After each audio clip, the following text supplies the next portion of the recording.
Meu nome é Gustavo Meirelles, eu sou vice-presidente médico de Relações Institucionais da AFIA, sou reitor aqui da AFIA Unigran Rio, sou médico radiologista e sou amigo do Romeu de longa data. Tenho um grande prazer de poder recebê-lo aqui no auditório da universidade para a gente falar sobre algo que o Romeu ilustra muito bem, que são os diversos caminhos na carreira médica. Então, para aqueles que estão cursando medicina, para quem vai cursar medicina, saber que a medicina é uma atividade extremamente ampla. Eu e o Romeu somos suspeitos para dizer, porque os dois aqui são grandes fãs da medicina, e a gente quer passar para vocês um pouco da nossa história a respeito da trajetória de médicos que foram além da carreira médica. Então, para ver o que existe numa carreira de medicina, é possível ser cofundador de um fundo de investimento em saúde, ser fundador de uma startup de tecnologia em saúde, entre diversas outras atividades. Então, eu vou começar aqui fazendo uma pergunta para o Romeu a respeito da vida dele. Eu conheço bem a trajetória e vou contar um pouquinho de como eu conheci o Romeu também, para a gente quebrar o gelo aqui. Nós estávamos num Congresso Brasileiro de Radiologia, já há alguns anos, em Recife, e eu encontrei o Romeu, fui apresentado a ele na porta do elevador do hotel. Poxa, você tem que conhecer aqui o Romeu, né? E a gente foi batendo um papo ali, eu já conhecia ele muito de nome, uma trajetória que me inspirava muito, e ao longo do caminho a gente teve inúmeras interações. Quase trabalhamos juntos um tempo atrás, ele possivelmente vai contar isso aqui, e hoje, felizmente, eu tenho o prazer de estar junto com o Romeu, que é membro integrante do nosso comitê médico aqui na AFIA. Então, uma grande honra poder recebê-lo aqui no palco. Romeu, muito obrigado de novo. Eu vou passar o microfone para você contar um pouquinho da sua trajetória como estudante de medicina, médico radiologista, empreendedor em saúde, conselheiro de grande empresa, fundador de startup de tecnologia. Bem, a palavra é com você agora. Bom dia ainda, né? Bom dia a todos. É uma honra enorme estar aqui, um prazer enorme, Gustavo, pelo convite. Eu sou apaixonado pela medicina até hoje, né? Não trabalho mais como radiologista, mas eu poder estar falando aqui com os mais jovens, né? E a gente vai ficando mais velho, poder contar um pouquinho da experiência. Então é tão bom, encontrei aqui com um grande amigo, que é o professor Renato, nós formamos no FRJ, o apelido dele era Frigideira, porque no futebol ele reclamava pra caramba, mas é um grande médico, grande professor de ginecologia. Então, muito contente de encontrar o Renato, a Aninha também é uma excelente médica aqui de família. Então, é isso que faz uma grande empresa, né, Vigílio? Você, como um grande executivo, um grande CEO, eu tenho muito orgulho de estar fazendo. O Gustavo me convidou para fazer parte do conselho de advisor, né, um conselho consultivo da AFIA, e eu só aceitei por conta das pessoas que estão por trás da AFIA, né, que estão na frente, né, o Vigílio, o time, o Marcos, o Tamar, o Gustavo. Então, assim, meu pai, eu vim fazer medicina porque eu morava no interior, morava em Pádua. Então, desde pequenininho, um médico, sei lá, estou com 63 anos, então eu tinha 3 aninhos, 4 aninhos, o médico do interior era venerado, né? Não tinha INAMPS, não tinha SUS. Então, meu pai fez nacional, meu pai fez uma boa faculdade, era a melhor faculdade do Brasil na época. Foi para o interior porque de família muito pobre, minha avó estava doente e o pai dele morreu na véspera de se formar. Então, eu falei, eu vou voltar para o interior, onde eu nasci, em Pirapitinga, para cuidar da minha mãe. E aí, minha avó morreu, depois ele abriu uma casa de saúde, meu pai acho que era empreendedor também, abriu uma casa de saúde com outros amigos em Pádua, e eu fui para Pádua, e eu achava aquilo lindo. Quem tinha dinheiro pagava, quem não tinha, meu pai atendia de graça. Então, tem esse lado, né, humano, né, que é muito bonito, e eu gosto de gente. Então, eu falei assim, poxa, medicina. Então, desde criancinha, eu queria fazer medicina. E meu pai, muito também focado na educação, porque ele ficou 6 anos sem estudar, porque era de família pobre, ele botou a gente para o Rio, para vir para o Rio com 10, 9 anos de idade, meus irmãos, botou a gente no Santo Inácio, falou, vou investir em educação. E eu fiz medicina, passei para o FRJ, meus irmãos fizeram medicina também no FRJ, falta de originalidade total, os 3, porque no interior eu fazia de tudo, né? Meu pai fazia parto, fazia... Depois, ele falou, medicina e diagnóstico. Ele foi aprender radiologia, para trazer radiologia, ultrassom para o interior, acabou virando radiologista. E eu fiz medicina no Fundão, e ele falava assim uma coisa, medicina é diagnóstico, então você tem que ser bom médico. Se você não tiver cultura médica, você não faz diagnóstico. Então, se você não estiver estudando, lendo, vai passar um paciente com lúpus na tua frente, você não vai saber nem o que é lúpus. Então, você tem que ler, tem que estudar. E eu consegui fazer assim, com muito esforço, eu fiz 1 ano de plantão no Miguel Couto em ginecologia e obstetrícia. Não gostava muito, mas aprendi. Depois fiz 2 anos em emergência, no Miguel Couto também, inclusive concursado. Fiz 1 ano de plantão no CTI, do HCE, que era o melhor CTI do Rio de Janeiro. Então, e era o fundão, né, Renato, que na época tinham grandes professores. Eu lembro uma coisa que me marcou muito quando a gente entrou no HU, Renato vai lembrar disso, no 3º ano, a primeira aula que a gente tinha com os professores foi uma aula de icterícia do professor Clementino Fraga Filho, é o nome do hospital, não só o fundão. A aula do professor Clementino, eu lembro até hoje com detalhe, a classe dele, a postura, o que ele sabia de medicina. Eu falei, se um dia eu for 10% de conhecimento médico que o professor Clementino tem, eu estou satisfeito. Então, a gente precisa de pessoas para poder admirar, de exemplos, né? Então, assim, aí voltando, né, eu queria fazer clínica médica, que eu adoro estar perto de gente e tal, mas meu pai ficou me perturbando para eu fazer radiologia, porque ele queria que eu voltasse para trabalhar com ele. Aí eu fiz radiologia, muito influenciado pelo meu pai, porque a radiologia também estava começando a ter desenvolvimento tecnológico, não era só raio-x mais. Então, tinha inovação, tinha tecnologia, tem o digital, era ultrassom, tomografia. Então, eu fui para a radiologia. E eu consegui, né, até no concurso lá, fui bem, passei em primeiro lugar no fundão entre 1.300 candidatos. Então, foi a primeira vez que a radiologia teve um primeiro lugar. Então, assim, eu estudei muito. Muita, né, Renato? A gente estudava, a gente fazia, preparava para a prova, eu, você, Pantoja, né, e todo fim de semana ralando lá para fazer as provas, a gente conseguiu passar para o fundão. E no 2º ano, eu vi ressonância magnética num congresso, em São Paulo. No Brasil estava começando no Einstein, não tinha, era o Einstein só.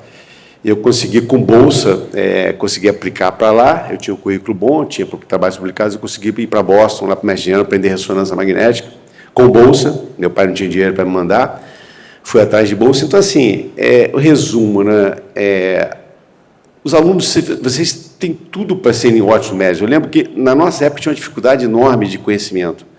A gente tinha que meio que subornar as meninas da entrada do HU, levava a caixinha de bombom para deixar a gente ir na biblioteca Xerox. Você lembra disso? Então, a gente não tinha acesso à leitura, cara.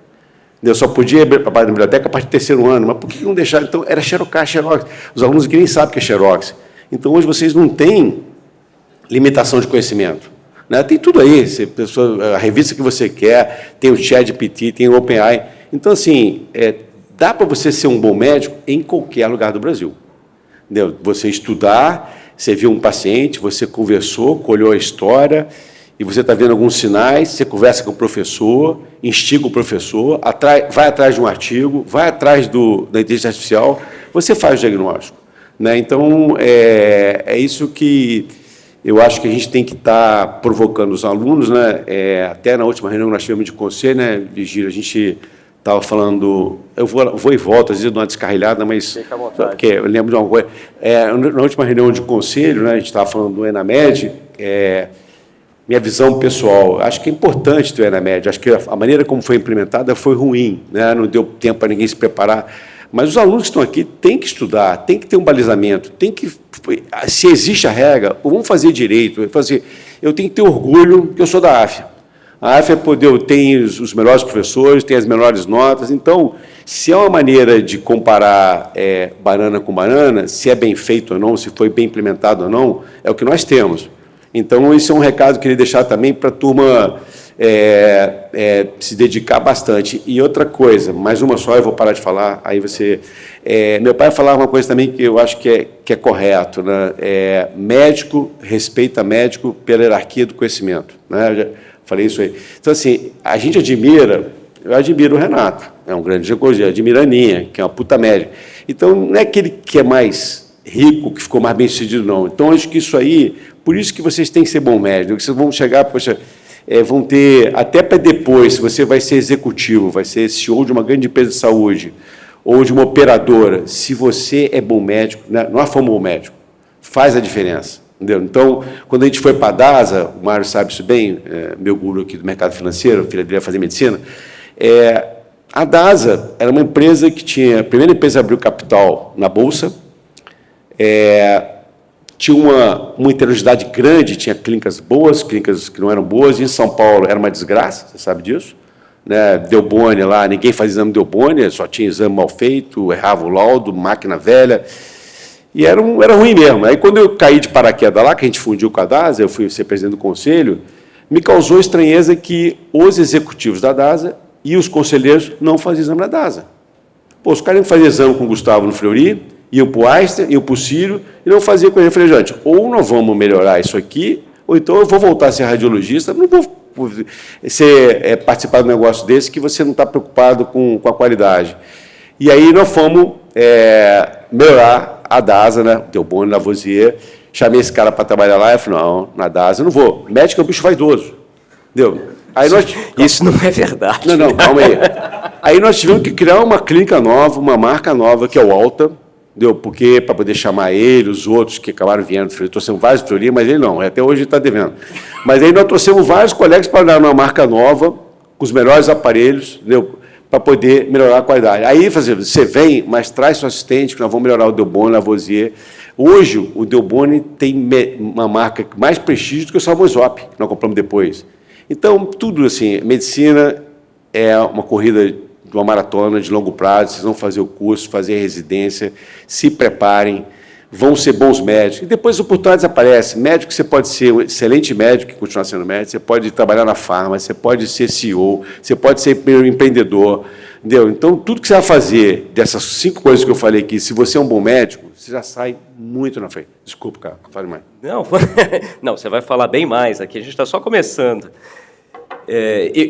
Vou até aproveitar, porque nós estamos aqui no CONIMA, né, a 4ª edição desse Congresso Internacional de Medicina da AFIA, 10 mil inscritos nos assistindo aqui em todo o Brasil, nas diversas faculdades de medicina da AFIA, também outras redes parceiras, 1.200 trabalhos científicos enviados, Romeu, aqui no CONIMA. Então, a gente está transmitindo ao vivo, e esse nosso papo também estará no AFIA Podcasts. Então, a gente está gravando aqui um podcast ao vivo com plateia, a gente vai abrir depois para perguntas de vocês e vai para o ExpertCast, que é o podcast que eu tenho de inovação na saúde, tem 2.000 ouvintes fixos mensais.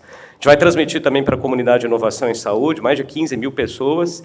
Então, em resumo, a ideia, quando o Romeu veio me trazer, eu quero falar para os alunos, era exatamente isso que a gente está fazendo aqui hoje. Trazer para os alunos a importância da carreira médica. E essa frase do Romeu eu já usei inúmeras vezes, que médico respeita bons médicos, e foi assim que o Romeu pautou a trajetória dele. Eu vou querer saber um pouquinho mais essa trajetória de empreendedor, para ele contar, porque tem muitas alunas e alunos aqui pensando, eu vou fazer medicina, mas pode ser que eu não queira fazer depois clínica médica, que eu não queira fazer cirurgia, que eu não queira fazer radiologia, eu quero empreender, ou eu quero trabalhar com, por exemplo, direito da saúde. Eu quero trabalhar como o Daniel Sorans, que esteve aqui logo cedo, com a parte pública, com assistência como secretário de saúde aqui no Rio de Janeiro. Então, tem inúmeras trajetórias, Romeu. Conta um pouco dessa sua virada ali de radiologista para empreendedor, a chegada da ressonância magnética. Como é que foi esse momento? Eu voltei... acho que empreendedor, tem pessoas que nascem com um tino maior ou menor, mas você pode desenvolver isso. Eu voltei dos Estados Unidos, fui trabalhar na clínica Felipe Matoso, que era a única que tinha ressonância no Rio de Janeiro, Samaritano, e terra de céu, quem tem um olho, né? Então, eu acho que eu era a única pessoa que sabia ressonância no Rio de Janeiro. Então, comecei a difundir o método, a dar muita aula. Dava até em condomínio, se me chamasse, eu ia falar de ressonância. E aí eu trabalhei 4 anos com o Felipe, e se ele falasse assim, Romeu, eu vou te vender 10% da CDPI, para você me pagar em 10 anos, eu queria participar da gestão, porque eu já ia nos convênios por ele, para credenciar. Então, se eu tivesse 10% do Felipe Matoso, eu estaria feliz, entendeu? Mas o Felipe nunca teve sócio, foi ele com uma carreira solo, uma carreira brilhante, era a melhor clínica do Rio de Janeiro. E aí eu falei, várias clínicas do Rio começaram a me chamar para ser sócio, porque eu sabia ressonância. Em sociedade é difícil, né? Você entrar no grupo, você tem 5, 6, 10 pessoas, né? Então, Comecei a correr atrás, a General Electric, a GE me ajudou muito. Ela falou, eu te financio uma máquina, não tinha grana, aí eu te financio uma ressonância. Eu sei que você tem skills, você vai conseguir encher a clínica. E aí ela financiou um leasing e emprestou naquela época $110 mil para começar o negócio. Não deu nem para o começo. Eu tive que pegar dinheiro emprestado com família, amigos de colégio, pegava $5 mil ali para pagar daqui a 3 meses, eu pegava 10 com o vigílio para pagar os 5, sobrar 5. Então, o empreendedor primeiro ele tem que ser bom naquilo que está empreendendo, né? O cara tem que ser profundo. Você vai empreender, você tem que estudar a tese e você tem que ser meio que obcecado, meio que, sabe, resiliente, eu vou fazer. E é um conjunto de coisas, né? A disciplina, a resiliência, ter skills, né? Ter conhecimento, ter uma base sólida e relacionamento, né? Então, eu tinha bom relacionamento, porque eu fui 4 anos samaritano e eu conheci os melhores médicos de Janeiro. Eles mandavam ressonância para mim. E eu tinha essa preocupação. Meu pai falava, Romeu, você vai abrir o teu negócio? Não vai brigar com o Felipe Matoso. O Matoso é uma bandeira, né? Uma bandeira de qualidade, seriedade. Então, quando eu saí, eu falei, Felipe, eu estou abrindo uma clínica, eu quero que você seja sócio. Porque vários médicos iam passar a mandar para mim, não mais para ele, e ele falava, Romeu saiu daqui, está roubando o paciente. Ele ficou sócio, ficamos sócios vários anos, ele tinha 50% com a filha, eu tinha 50% com o meu pai. E ressonância naquela época dava muito retorno, na máquina cheia, você sabe, custava $800 o exame, $800 o exame, deu. E aí, nos 94 e 95, José Isaac Pérez abriu aqui um centro médico. O José Isaac Pérez é o dono da Multiplan, do Barra Shopping, visionário, foi o primeiro centro médico em shopping no Brasil. Ele pegou os melhores nomes da medicina, todas as especialidades. Ele chamou o Felipe Matoso. Aí o Felipe Matoso falou, não quero, só minha clínica aqui, já tenho aqui com o Romeu e tal. Aí me chamou, eu falei, Topés, eu não tenho dinheiro, eu estou devendo um monte de gente. Ele falou, você fica devendo a mim também. Eu falei, então tá bom, pô, mais uma dívida menos uma, né, Mário? Ou a gente quebra, ou pode dar certo. Então nós viemos para a Barra, em 95, que não tinha nada aqui na Barra, né? E aí trouxe uns médicos bons, falei, cara, nós vamos ganhar não salário fixo, percentual da produção, né? Que é radiologista ganha um percentual para o laudo, né? E os médicos vieram depois de um ano, cara, 1 ano e meio, não tinha paciente, tinha que pagar a máquina, e os médicos, porra, vamos mudar o modelo, vamos pagar salário fixo, de jeito nenhum. Então, assim, é resiliência, é acreditar que vai dar certo, né? E eu falo assim, minha filha, eu tenho 3 filhos, né? Meu filho é empreendedor, o Fernando, não tem uma regra, né? O Fernando é hiperativo, muito, você vai chamar na escola todo mês. Déficit de atenção, severo, tomava remédio, tal, mau aluno e gago. Aí ele falou, pô, pai, não vou fazer faculdade. Ele foi falar isso para a gente agora recentemente, que ele falou assim, como é que eu vou conseguir um emprego? Eu vou fazer economia, administração, eu vou bater lá no mar, pedir emprego, não é bom aluno, nota ruim, gago, eu falei, não vou conseguir emprego. Então, ele falou, a única coisa que eu tenho é empreender. Então, ele foi empreender por necessidade. Mas também, quando bota um projeto na frente dele, ele vai, estuda a fundo, vai lá fora, vê, é focado. Também o cara que tem deficiência, quando foca também, foca no negócio. E é um puto empreendedor, né? O Fernando está na 3ª empresa, tenho certeza que lá em casa já. Então, assim, cada um é de um jeito, né? Eu acho que para as pessoas que pretendem empreender, a gente vê, no Brasil tem mais de 1.000 health techs, né? A gente acompanha isso bem. Pelo menos tinha, né? Quando a gente montou a G Venture Capital, porque a gente começou a investir em startup, não é quanto que eu vou ganhar na startup, mas é para estar com o jovem, né? Porque tem tanto jovem brilhante na área de saúde, junto com um cara que veio de Stanford, que fez MBA, que não sei o quê. Cara, o brasileiro é muito empreendedor, né, Mário? A gente vê os caras montam coisas maravilhosas. E aí a gente começou a investir, bota ali numa linha, aí eu falei, pô, pai, vamos montar um fundo aqui com um amigo, montamos um fundo, o Mário até pingou lá também, né, Mário? Obrigado aí pela confiança. Mas nós vimos, nosso pessoal viu mais de 1.000 health techs em 4 anos. Eu vi umas 100. O que eu aprendi, né? Então, assim, é muito rico, né? Então, o brasileiro é muito bom, é empreendedor, tem esse espírito, e eu acho que as pessoas não devem, assim, até outro dia o Giovanni é da USP, né? Ele falou que 30% dos que estão se formando na USP falam que não vão ser médicos, vão empreender. Eu acho ruim o aluno já sair ou estar no meio da faculdade e falar, eu vou empreender. Cara, vai ser bom médico. Vai ser bom médico, entendeu? Depois você começa a pensar em empreender, se fizer uma residência vai ser melhor ainda do que vai fazer. E você pode empreender também dentro de uma empresa.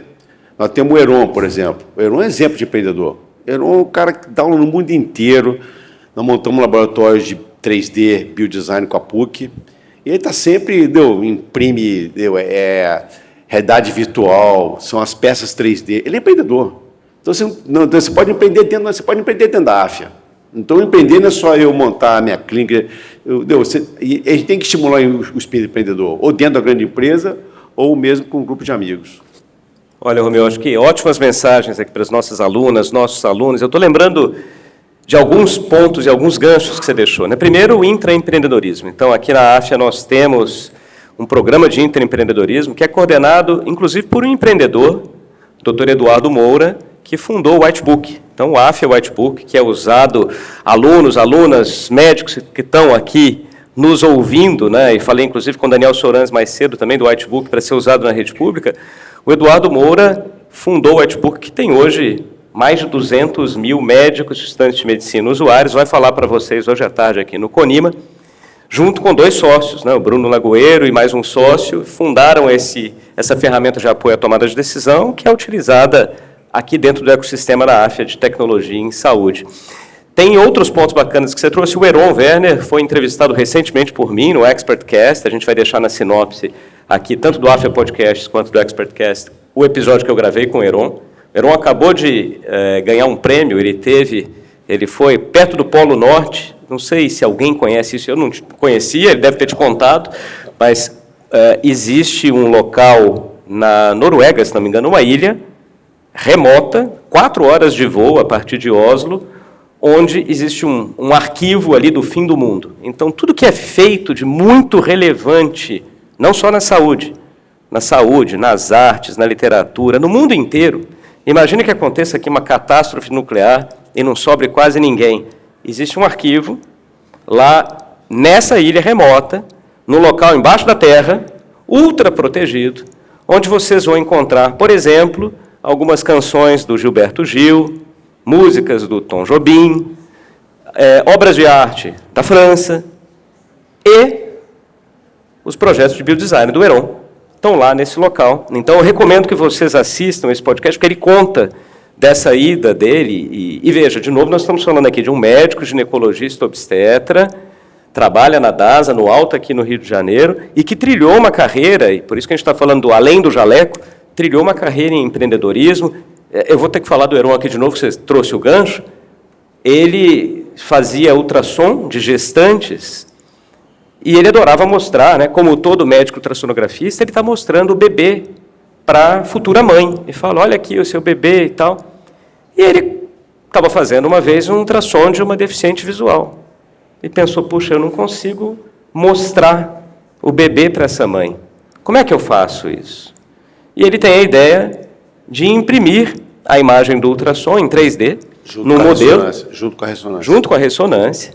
Então, ele faz essa impressão. O Romeu pode até contar um pouco mais aqui, porque conhece o Heron há mais tempo que eu até, mas ele contou isso no podcast.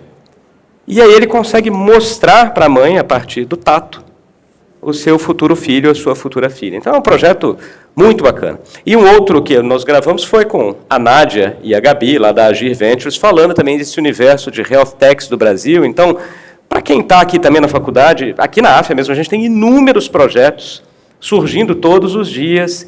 E aí acho que o ponto muito bonito da carreira médica, para quem já é médico ou para quem vai ser, é essa ida além do jaleco, né, Romeu? Eu vou passar em seguida para perguntas da plateia, mas vou te fazer uma última pergunta aqui, porque você citou a DASA, citou o Alta, e eu me lembro a gente conversando lá em São Paulo, você falando, Gustavo, você está aqui no Fleury, puxa, o Fleury é modelo de qualidade, a gente vai montar uma nova clínica em São Paulo, vamos fazer 15 clínicas, vai se chamar Alta. Eu falei, Romeu, mas você está maluca, né? O Fleury dominando ali. Quantas clínicas tem Alta hoje, Romeu? Você lembra mais ou menos aí de cabeça? Hoje são, é isso mesmo, são 16 em São Paulo, 5 no Rio. E, de novo, né, na saúde é tudo longo prazo. Né? Nós montamos o primeiro Alta lá na República do Líbano. A gente colocou, sei lá, 15, 20 milhões no Alta lá e os fundos, nada, pelo contrário, acho maravilhoso, mas são mais curto prazo e já estavam na DASA há mais tempo. Aí eles falaram, Romeu, 2 anos de Alta lá, só botando dinheiro. Falei, cara, tem que credenciar, tem que trazer bom médico. Mas, Mário, depois que passaram esses 12 anos, o Alta cresce 23% ao ano. A marca Fleury cresce 5%, 6%. Então, cara, uma empresa que a marca saiu do zero e vai faturar 1 bi esse ano. Então, de novo, é um trabalho a longo prazo. A gente tem que convencer, trazer o Gustavo, trazer o melhor cara patologista. E aí, quando você vai atrás, cara, você tem que almoçar, tomar café, jantar, conversar com a mulher do cara, para convencer o cara a vir para o Alta. Por que eu vou para o Alta? Estou no Fleury, estou no Einstein, sabe? Então, é um trabalho de acreditar que você vai fazer pesquisa clínica, você vai para o congresso, você vai ter residência médica e tal. A Alta na DASA não tinha essa cultura de não é a Alta a CDPI é empresa privada, tem que dar lucro. Mas a vida inteira a gente estimulou ter residência. Quando eu saí daqui da CDPI, quando a CDPI foi para a DASA, a gente tinha 135 fellows fazendo R4 e R5 com a gente. 135, o Brasil inteiro. Então, cara, é espetacular. Os melhores, a gente fala assim, cara, pega, vai para os Estados Unidos. Ajudava com passagem, o cara continuava dando laudo, entendeu? Então, pegar a geração abaixo de mim, a grande maioria... E outra coisa, o Congresso Americano de Radiologia, a gente levava em torno de 40, 50 trabalhos todo ano. Aí teve um ano que a gente estava, o Pedro Bueno entrou, falou, vamos melhorar aqui o resultado, não sei o quê, tal, começou a cortar tudo. Falou, eu me chamava de Tiama, a gente pode esse ano aí dar 20 passagens, em vez de dar 50? Eu falei, pode. Aí falou, esse ano são só 20. Quantos trabalhos levamos? 20 e pouco. Então, é uma economia tão porca, né, cara, de 20 para uma empresa que fatura bilhões, entendeu? Aí, Pedro, cara, libera aí, dá 50 passagens. A gente ia, metade da produção científica do Brasil em radiologia era do nosso grupo, entendeu? Em diagnóstico primário. Então, assim, a gente estimular, eu vejo como investimento, entendeu? A gente fazia várias teses de mestrado, doutorado, fundão para a UF, para a UERJ, não tinha ressonância lá, a gente fazia os exames aqui no CDPI. E fazia 30, 40, 50. O professor que está fazendo a tese de mestrado, doutorado, com uma técnica nova, né, que a gente trazia sempre... nós fomos o primeiro PET-CT do Brasil, primeira ressonância terciária do Brasil, primeiro tomar muscular do Brasil, primeiro mamógrafo digital. A gente não tinha dinheiro, mas tinha sócio rico. Isso é muito bom ter sócio rico. Porque se não conseguisse pagar a máquina, me diluía. Então, eu saía comprando tudo, vamos lá. E botava o pessoal para fazer trabalho. E, é claro, o professor que está vindo uma nova tecnologia, faz a mestrado dele, depois, quando tiver no consultório, vai mandar para onde? Cara, é retorno certo. Entendeu? Então, assim, até você falou do Alto, já descarrilhei de novo, né? Mas é... Não, foi ótimo aqui. Vou deixar o convite para quem já tiver pergunta, já levantar a mão para levar o microfone, tá? Que a gente tem tempo agora para a plateia, mas eu estou lembrando aqui do Congresso de Radiologia, que o Romeu está citando. Esse congresso se chama RSNA, é feito todo ano em Chicago. Tem 2 lugares, né?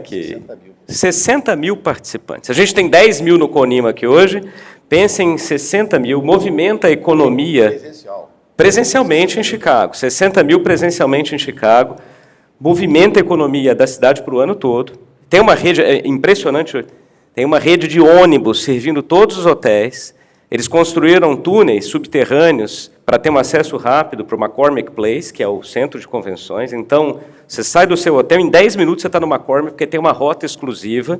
E esse virou hoje, talvez, o maior evento de inovação médica do mundo. É um evento que começou com radiologia, tem um andar inteiro hoje sobre inteligência artificial, com todo esse ecossistema de inovação. E aí vem um outro ponto que o Romeu citou, no além da carreira médica. A gente falou de empreendedorismo, a gente falou da carreira médica propriamente dita, e uma carreira aqui de pesquisador, publicações, está falando desses trabalhos, a gente tem mais de 1.200 trabalhos no Conima aqui hoje, e acabamos de ter a apresentação do Fabrício, está aqui o Fabrício e o Daniel, falando de internacionalização. Então, todo esse trabalho que foi feito aqui na DASA, a gente aqui na AFIA, levando gente para fora, o Brasil começa a ser cada vez mais respeitado, os médicos formandos têm um respeito enorme nos Estados Unidos. Você chega no RSNA hoje e fala, brasileiro, o pessoal adora, estão levando vários brasileiros para trabalhar nos Estados Unidos. Então, de novo, alunos, alunas. Outra rota interessante é, eu quero ir morar fora. Tem uma trajetória também muito boa hoje de internacionalização. Acho que tem vários pontos aqui, Romeu, assim, de caminhos que eu fico lembrando, além da carreira médica. Quero saber se alguém tem alguma pergunta aqui da plateia. O Virgílio tem, então, nosso CEO da AFIA, vou passar a palavra para ele. Deixa eu levar esse microfone para poder captar nosso áudio depois também no podcast. Bom dia, Gustavo, bom dia, Romeu, obrigado pela honra, bom dia a todos os nossos alunos, professores que estão aqui, convidados. Queria contar duas histórias do Romeu, não sei se ele lembra, mas uma foi quando eu conheci o Romeu, começando ainda o projeto lá atrás da AFIA. Ele, pô, Virgílio, passa lá em casa para a gente tomar um vinho. Assim, vou. Eu estava morando em Belo Horizonte, aí cheguei na quinta-feira, 24 de dezembro. Aí fui 24 de dezembro tomar um vinho com ele, era final da tarde, e aí o Romeu fala, está tomando vinho, pô, Virgílio, mas a gente vai ter que tomar o vinho aqui, vai ter que ter 1 hora, que hoje é o dia que eu levo meus funcionários de casa para almoçar ou para jantar, eu e minha mulher. Então, isso mostra não só a qualidade do profissional em atender, um empreendedor que estava começando um projeto novo ali, mas mantendo ali o lado do relacionamento, da importância também de quem está do dia a dia dentro da sua casa, cuidando das pessoas que sempre aproximaram. E, nesse dia, ele me falou uma frase, pô, Virgílio, você está começando o projeto, eu acho que você tem que ter um comitê consultivo de médicos. Assim, é verdade. Passou 1 ano, a gente vai, começa a montar o comitê, o conselho, cria o conselho, fui chamar o Romeu. O Romeu não podia, estava conflitado. Tinha um investimento do grupo, não sei o que, tinha uma empresa de educação, depois desinvestiu, e o Romeu está aqui com a gente, então muito grato de estar com o Romeu, pessoa fantástica. Um outro exemplo, eu estava em Belo Horizonte, e o Romeu estava lá em BH fazendo uma visita, a um laboratório que a DASA tinha acabado de adquirir, que, na verdade, era de um vizinho meu, da família Cerqueira, São Marcos. Eu disse, pô, Romeu, vamos ver se a gente consegue jantar. Ele, pô, Virgílio, eu acho que vai ser difícil sair do Rio de Janeiro 5h30, 5h40 da manhã para visitar toda a praça aqui de Belo Horizonte, mas se sobrar um tempo, não sei o que eu consigo, porque eu também tenho que voltar para casa no Rio de Janeiro. Acabou que a gente não conseguiu, só se cumprimentou rapidamente, não sei o quê, mas eu fui falar com a família, os fundadores lá da São Marcos, tinha vendido o negócio, e você não sabe o que eles falaram para mim, que era a alegria deles terem vendido o legado deles por uma pessoa que tem a história como o Romeu, que acordou às 5 horas da manhã e estava lá de pé para visitar toda a praça no primeiro dia, o presidente do conselho do grupo. Então, não basta ser um excelente médico, ter ralado para caramba, mas depois, décadas de carreira de sucesso, empreendendo, correndo atrás, pegando empréstimo, mostrando o valor de ter a disciplina do dia a dia e ajudando a fazer negócios também para gerar valor para os seus acionistas, para o mercado. Então, assim, um pouco dos aprendizados que eu tive aí conhecendo o Romeu. Não era uma pergunta, mas era uma consideração que não podia deixar de falar aqui, tamanho. Virgílio, sei lá, cara, você me deixou até emocionado. Primeiro, a gente tem que tratar todo mundo igual, cara? E o médico tem que ter esse olhar, Eu lembro que eu trabalhei no servidor de Estado, na ressonância lá, aí passaram-se alguns anos, eu tinha montado a clínica, a Multimagem, e aí chegou uma senhora falou, doutor, eu continuo vindo aqui porque você me atendeu lá nos servidores, hoje eu tenho plano de saúde. Então, pô, a gente tem que dar carinho, cara. Como é que esse médico não tem... Eu sou assim rápido, eu sou agitado, mas bem que você tem... Cara, nós criamos um programa na DASA, na Delboni, 7 segundos. Como é que um médico pode entrar na sala de ultrassom, não se apresentar, não dar bom dia, falar, meu nome é doutor Romeu, vou fazer seu exame, o que o senhor está sentindo? 7 segundos, cara. É inconcebível o cara entrar, e muitos médicos entravam, que a enfermeira já deixa pronto, com a geleia lá, e tal, passa, que só... Pô, isso é horrível, cara. Então, o médico tem que ter essa sensibilidade, entendeu? Tem que ouvir, mesmo que seja 7 segundos ou 7 minutos, é humano. E a gente tem que tratar todo mundo bem, cara. Então, você tem que dar carinho, sabe? Eu falo dar carinho para quem você quer relacionar, que é importante na sua vida, mas tem que dar também para as pessoas que estão no dia a dia, o reconhecimento, Então, e com relação a estar aqui, eu estou muito feliz, cara, de vocês terem me convidado de novo e que eu puder contribuir aí para eu estar com vocês nessa jornada, pode contar comigo. Romeu, eu vou aproveitar aqui esse comentário do Virgílio, que foi ótimo, porque a gente fala muito hoje de tecnologia, de inovação, e aí vamos citar a nossa especialidade, a radiologia, nos últimos anos, talvez muitos não conheçam, mas a radiologia era uma especialidade muito concorrida. Então, quando o Romeu fala que ele se inscreveu para a prova, foi aprovado em primeiro lugar na UFRJ, uma das melhores residências do Brasil, era uma concorrência altíssima. Eu, quando fiz radiologia também, uma concorrência super acirrada. E depois, com a inteligência artificial, houve uma fala muito emblemática do Geoffrey Hinton, um grande pesquisador, um grande nome da inteligência artificial, trabalhou no Google, inglês, né? Não, e o Prêmio Nobel de Física. Prêmio Nobel de Física. Ele estava num evento e, falando de inteligência artificial, ele resolveu citar o exemplo da radiologia. Isso foi em 2016, há exatos 10 anos. Ele falou, olha, eu não sei por que a gente está treinando radiologistas ainda, porque essa é uma carreira à beira da extinção. Inclusive, se eu fosse fazer uma comparação, lembra aquele desenho lá do Papaléguas? O radiologista seria ali o coiote na beirada do precipício. Em 5 anos, nós não teremos mais radiologistas. É interessante como uma fala dessa parece bobeira, mas, em seguida, houve uma avalanche de abandonos de candidatos buscando radiologia. Nós fizemos uma pesquisa, Romeu, lá na Escola Paulista de Medicina, Universidade Federal de São Paulo, eu era professor na época, com alunos do 4º ano, e ninguém queria fazer radiologia. E a pergunta era, mas por que você não quer fazer? Por causa da inteligência artificial, não vai ter mais radiologista. E despencou. A USP, que uma das principais universidades aqui da América Latina, tinha 12 vagas de residência, todas preenchidas por alunos da casa, depois 24 vagas, todas preenchidas por alunos da casa. Nos últimos anos, teve um ano que não teve nenhum egresso da USP fazendo radiologia. E o que está acontecendo agora, nesse momento? A gente está precisando cada vez mais de radiologistas. Estão faltando radiologistas no mundo inteiro. Estava com amigos aqui na semana passada, a Jornada Paulista da especialidade. Estão nos Estados Unidos, uma universidade grande, eles têm 10 vagas abertas para radiologistas torácicos. Eles têm 4 profissionais, não conseguem preencher as outras 6, estão desesperados porque está faltando gente. Então, acho que um ponto relevante para a gente trazer aqui é essa visão do humanismo, a importância. Tem a máquina, mas, além da carreira médica, tem o ser humano à frente. O Romeu citou aqui a parte do médico. Eu me lembro, uma vez, encontrei com ele, falei, Romeu, como é que está lá na DASA? O que você tem feito? Ele falou, eu passo meu dia fazendo carinho em médico. Não sei se você vai lembrar dessa fala, mas o que o Romeu fazia e continua fazendo? Ele recebe gente, conversa com gente todos os dias, chama para tomar café, eu já fui na casa dele algumas vezes, tomar café, almoço, jantar.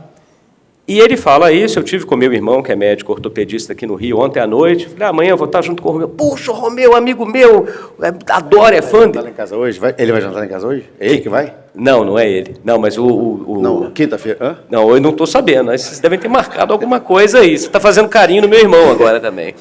Mas, então, esse ponto, gente, de novo aqui para uma mensagem também para os alunos, de novo, Romeu, é a importância de terem uma boa carreira médica, mas darem muita atenção ao humanismo. Acho que esse é um ponto. A gente vai ter o AFIA Summit, já deixo um convite para todo mundo, 29 de agosto, lá em São Paulo. Nosso tema esse ano é a tecnologia aliada ao humanismo na carreira médica. Eu queria saber se tem mais alguma pergunta aqui da plateia. Algum outro comentário? Vou deixar, então, para os comentários finais, tá, Romeu? Acho que, de novo, aqui a gente falou da carreira como empreendedor, da importância do humanismo aliado à tecnologia, de uma carreira de pesquisa, atenção pública, para os nossos 10 mil alunos, alunas, jovens médicos, jovens médicas que estão nos assistindo aqui hoje. Que recados finais você gostaria de falar sobre esse nosso tema, né? Além do jaleco, vários caminhos para a carreira médica? Acho que isso tudo que foi abordado, ele falou também de inteligência artificial, né? É uma realidade, né? E eu acho que o médico que não usa AI está perdendo a chance, né? E não vai ser substituído pela inteligência artificial. Mas quem usa vai poder fazer uma melhor medicina, vai poder errar menos, ser mais produtivo, que eu digo ter mais tempo para dar atenção ao paciente, né? Que hoje a gente vê umas ferramentas, seja como copiloto num consultório, né? Você poder ter ali um OpenAI ou qualquer uma desses agentes aí poder ajudar a fazer a transcrição do oral para o texto, resumir. E, às vezes, alguma coisa que passa desapercebido pelo médico, mas está cansado, né? O cara falou também que está com dor no ombro, você nem lembrou, entendeu? e você poder depois dar esse resumo para o paciente, entendeu? Até para ele poder falar, ó, que muita coisa o paciente esquece na consulta. Então, você fala que você vai ter que tomar o remédio antes, você não está tomando direito. Então, acho que... E errar menos, né? Porque eu digo assim, eu, por exemplo, eu participei do ambulatório de doenças reumáticas no Fundão, na terça-feira de manhã eu vi umas 20 pacientes com lúpus. Então, eu fazia diagnóstico de lúpus até na rua, né? Para quem nunca viu lúpus, de repente não tem a oportunidade de estar num ambulatório de reumato, você poder estar... Olha, a paciente chegou com febre, dor reumática, insuficiência renal, com rastro cutâneo, tal. Você fala, cara, isso pode ser dengue. Ah, mas lá o AI falou, pode ser lúpus também. Então, eu acho que tem que usar. Vai sempre precisar do bom senso, do médico, da cultura médica para poder filtrar. Na radiologia, a mesma coisa. Né? Você poder estar dando lá, deu 20 laudos de mamografia, você está cansado, né? Você perder um câncer de mama, é brabo, né, cara? Então, você poder ter um AI para poder ver que você não viu um câncer de mama, então, eu acho que traz muito ganho para a medicina, para a saúde como um todo, né? E poder ter dados, né? Aí, para quem vai ser gestor, sem dados, a gente não faz uma boa saúde populacional. E também, eu costumo dizer, outro dia eu falei, você deve me criticar, né?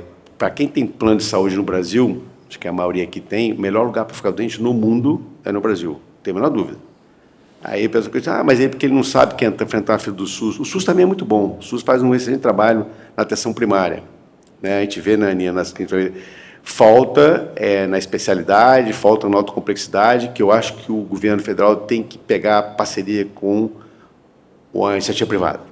A iniciativa privada, o pessoal tem meritocracia, ganha por produtividade, então eu acho que tem que ter, né, dividir o que é SUS e o que é privado, tem que ter um intercâmbio maior, né?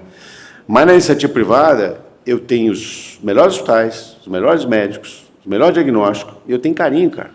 Eu ligo para o médico, mesmo que eu não diga, chegando aí, você pode ser um bilionário em Nova York, chegar lá, passou mal, vai lá para o Mount Sinai, a enfermeira vai te atender, o médico mal vai falar com você, vai te pedir um monte de exame, um monte de coisa. Nossa medicina é muito baseada com a americana. E vai sair com uma conta de $10 mil fácil. Na Europa, é uma medicina menos desperdício, né? Não tem a menor chance de você ir para uma emergência com dor de cabeça, com infecção. Você vai para o teu médico de bairro, o dinheiro practitioner, ele resolve 80% das coisas. Depois vai marcar com o especialista. E não adianta, você não vai furar fila. Você vai marcar com o especialista, você vai esperar 1 mês, 2 meses, 3 meses. Aqui, com essa demanda de saúde, você marca um pneumologista hoje e faz a tomografia hoje. Então, nós temos que cuidar da saúde. Tem muita ineficiência, tem muito desperdício, tem fraude. Pior coisa, eu vejo colegas que, acho que é bom tocar nisso também, né, que querem... ser humano, né? O cara quer viajar para a Europa, quer trocar de carro e tal, e começa a fazer cirurgias que são discutíveis. Vou fazer... porque o cara vai ganhar pela cirurgia e, pior ainda, vai ganhar de um distribuidor, entendeu? O hospital faz vista grossa. Então, é ruim a gente falar desse tema, mas não entre nisso. Você faz uma cirurgia que não tem indicação, pelo amor de Deus, gente, e está cheio. Né? Então, assim, não entre por essa linha. Ganhar dinheiro é bom, mas é uma jornada de longo prazo. Faz teu consultório, atende bem, faz a coisa correta, o reconhecimento vem. Não faz atalho, né? Shortcut, que o americano chama, né? Porque é desonra, né, cara? Aí é brabo. E outra coisa, você pega vários erros médicos e tem o corporativismo, né? Até uma falha, o CRM, CFM acaba passando a mão na cabeça desses caras que fazem uma má medicina, que também está errado, mas isso é coisa de Brasil, né? A gente tem que ser mais duro com quem causa esses erros e fraudes, né? Mas, enfim, vou parar por aqui. Romeu, olha, eu queria te agradecer mais uma vez. Acho que para todo mundo que está nos assistindo, ouvindo aqui no Conima e também nos podcasts, no AFIA Podcast, no ExpertCast, são várias lições de vida aqui para a ida além da carreira médica. Acho que ficam alguns recados muito relevantes que eu queria só reforçar no final. Um deles, o empreendedorismo, o intraempreendedorismo, já durante a faculdade, para aqueles e aquelas que têm esse interesse. Nós temos, inclusive, um programa junto com a DASA, os Jovens Médicos, Pesquisadores e Inovadores, que a gente lançou esse ano. Lançamos com 9 vagas, pretendemos lembro do Virgílio até falando por mim assim, pô, Gustavo, mas por que a gente não mandou 50? Falei, vamos chegar lá, nós vamos chegar, porque realmente a gente tem essa capacidade para ter mais intraempreendedorismo em unidades da DASA, unidades aqui da AFIA, para aqueles que têm vontade de empreender.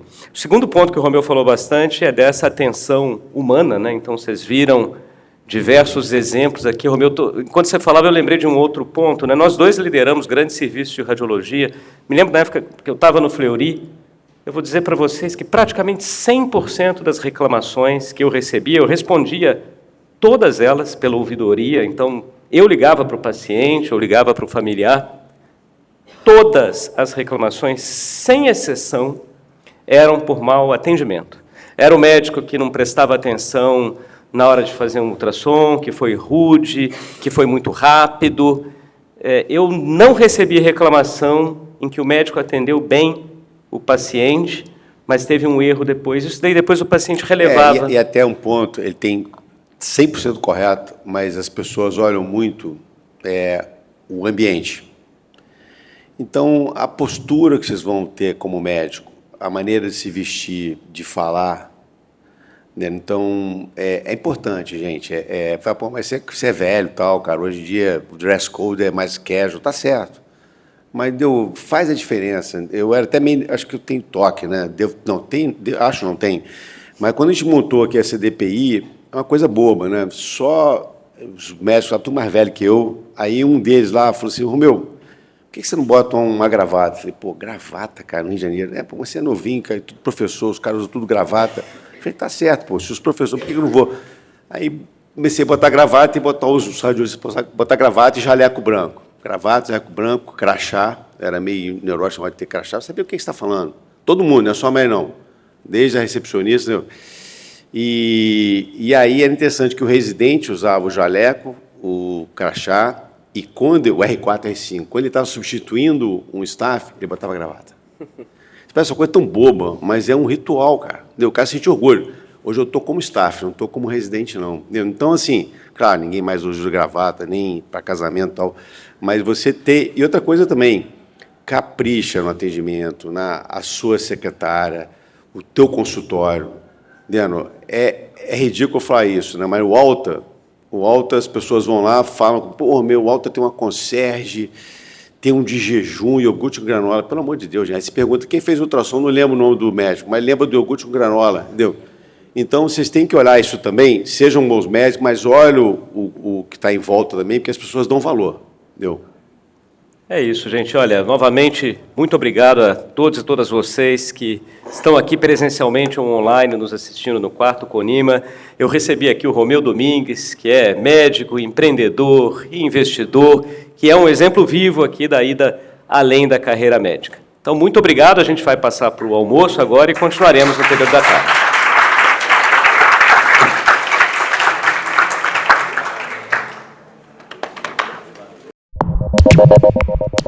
Thank you.